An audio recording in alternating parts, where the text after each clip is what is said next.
amazing, amazing. You've just made so much progress. It's really so exciting. Was it 2 years ago when you played the elegy in the class? I think so. Yeah. 2 years.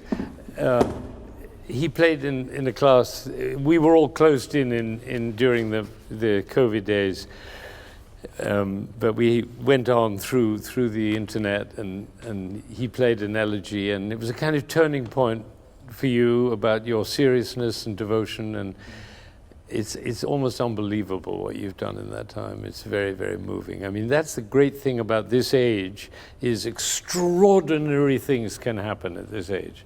Not at your age. Yes. But dramatic transformations. It's really, it's very brilliant. And you deserve to have won that competition. It's going to be very exciting. So, and incidentally, they were playing together for the first time. They'd never played. Just a little of just recognition.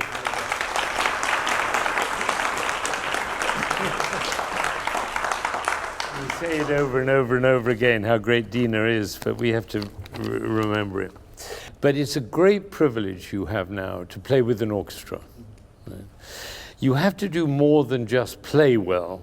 You have to be so strong and so in charge that the whole orchestra is going to feel it right to the back of the second violins and the double basses. Right? And you're not doing that yet. You're near it, but you're not doing that. Partly you're struggling against the cello.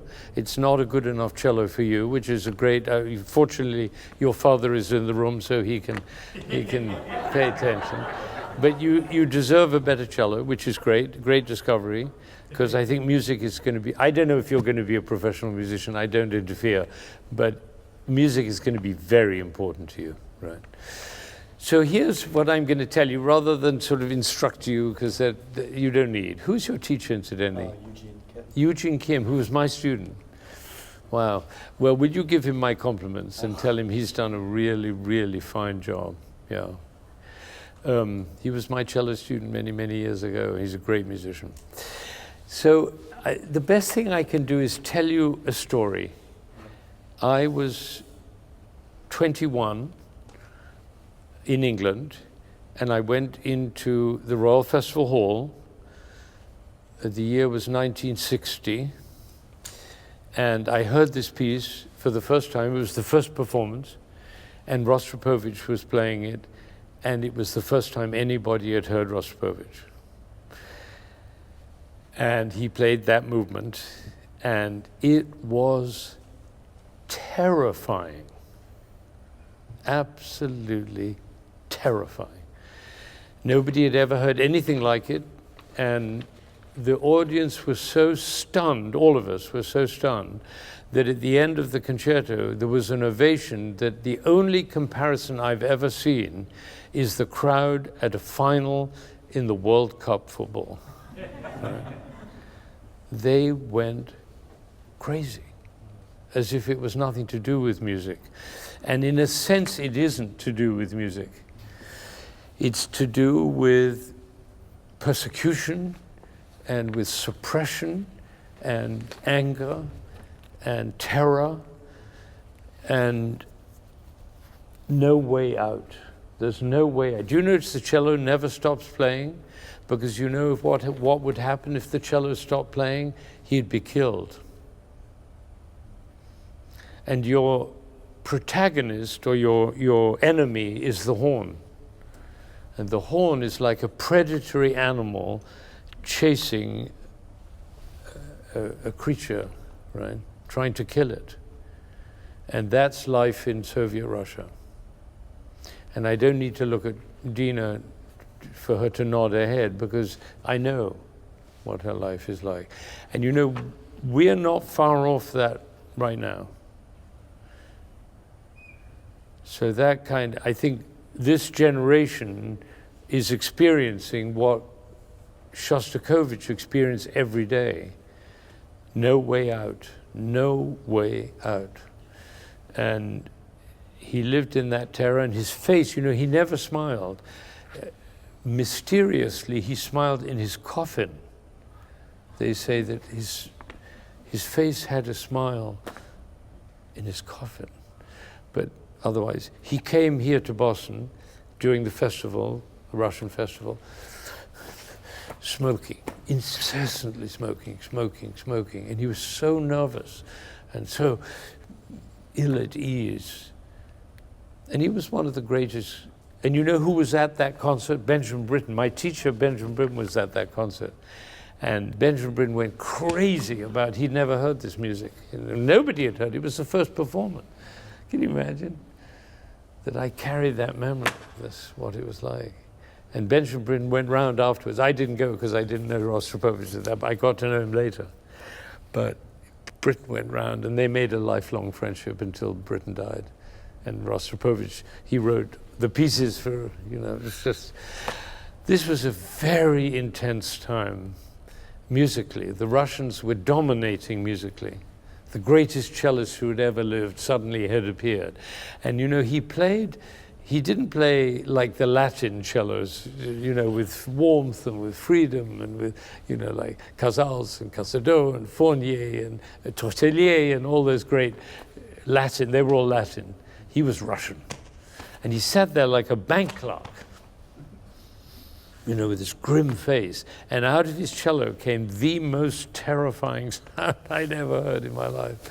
And if you could get some of that feeling, it would be even at the first rehearsal.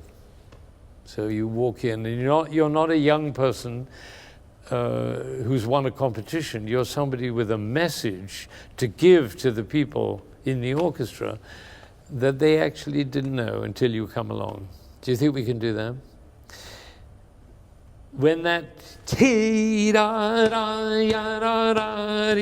that's a Jewish theme.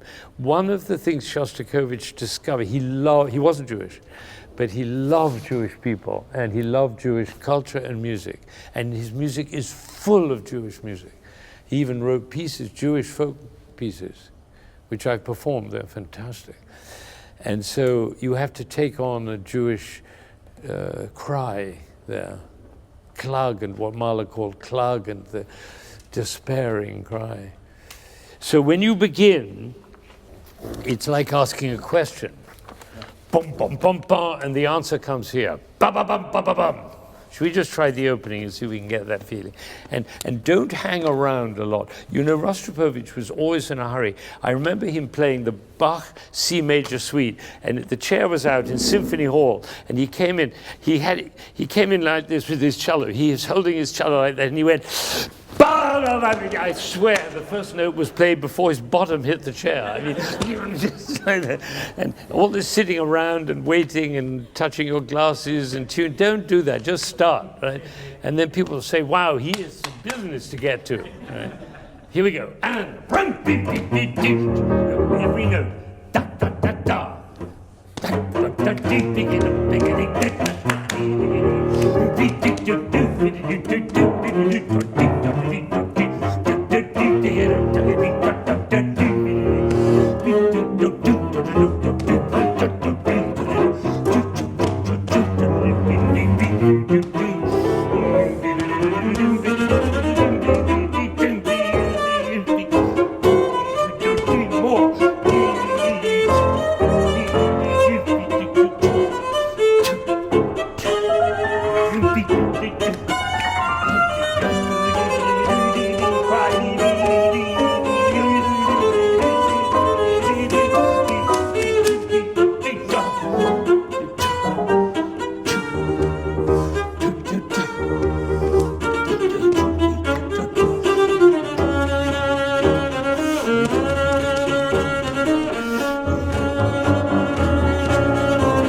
Yeah, no, go, go, go.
chasing, chasing.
I felt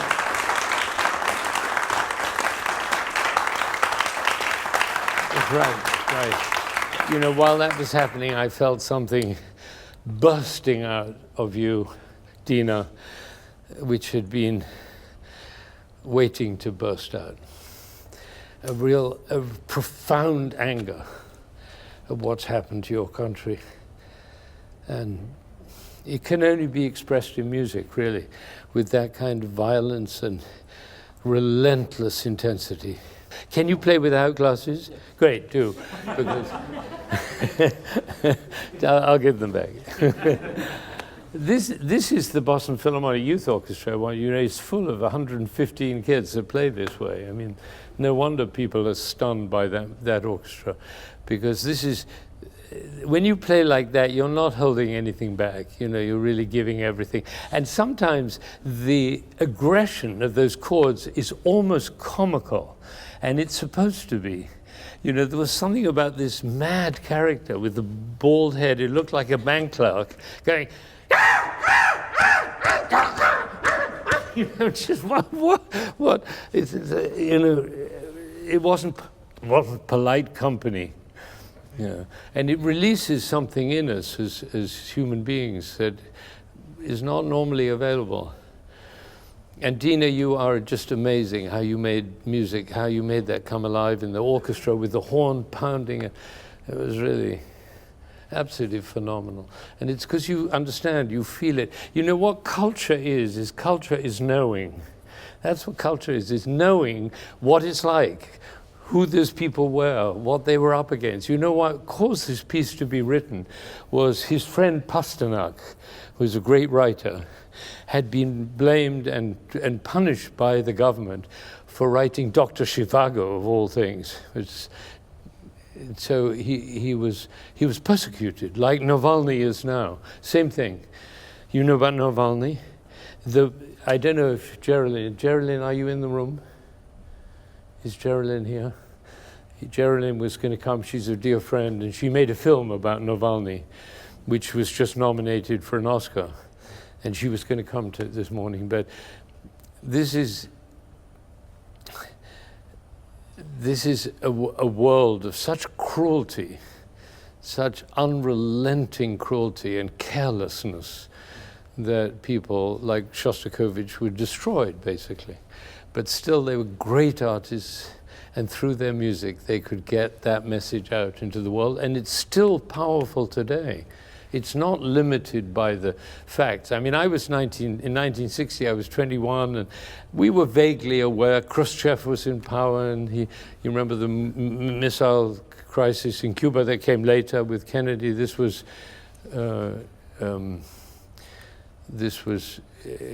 was just on his first visit to America, and everybody was in anxiety about, like now, the same thing. Nothing has changed, really. But when Rostropovich appeared, I don't even remember who the orchestra was, probably the London Symphony. I don't remember what else was played. I don't remember who was conducting. I just remember this astonishing figure. And you were doing that right now, with a little help. But all I'm doing, what is my role? My role is to unlock what's already there. It was there. I didn't put it in. You had it inside you. But there are lots of conversations which keep you from doing it. Conversations about propriety and competition and parents and schools and I said the same to the trio. Don't let all that keep you back. And particularly, you're in an orchestra. You've got a whole orchestra waiting for you. Play like that. And if you make a mistake, how fascinating. Don't play to avoid mistakes. Don't play to avoid mistakes. Don't live to avoid mistakes. Go for it. Right. And when you make a mistake, clear it up, learn from it, move on. Right? It's not about that. When you play the very difficult, you're looking at your fingers. I don't know what you're looking for. I don't think you need to do that, right? But you're great. You're doing fantastically well. You have a problem. You may have to become a musician. Yeah, that's a very serious problem.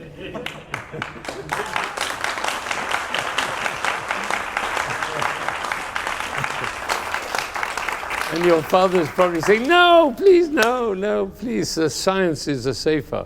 Actually, it's not true. Music is safe. You know why? Because people need music, always they need music. And they need great musicians. And if you have something burning inside you to give away, I'm not pushing. I never advise people about their career. People ask me a lot, what should I do? And I tell them a story, which was somebody came to me once and asked for advice. Should he be an organist or a comedian? I said, well, obviously an organist. Well, it was Dudley Moore. Do you know who that is? He was one of the most successful comedians America's ever seen. So I was wrong about that.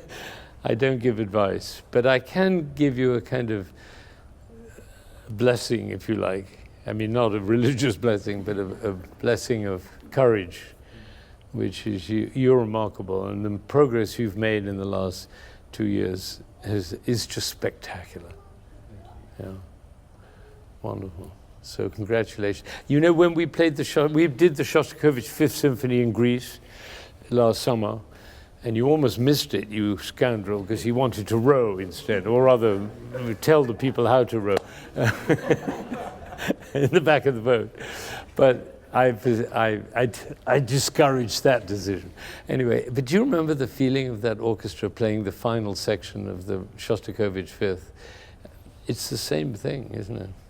Yeah, it's amazing. Well, look, congratulations, and I'm very glad you came this morning, and I'm particularly glad you came along with Dina. Thank you.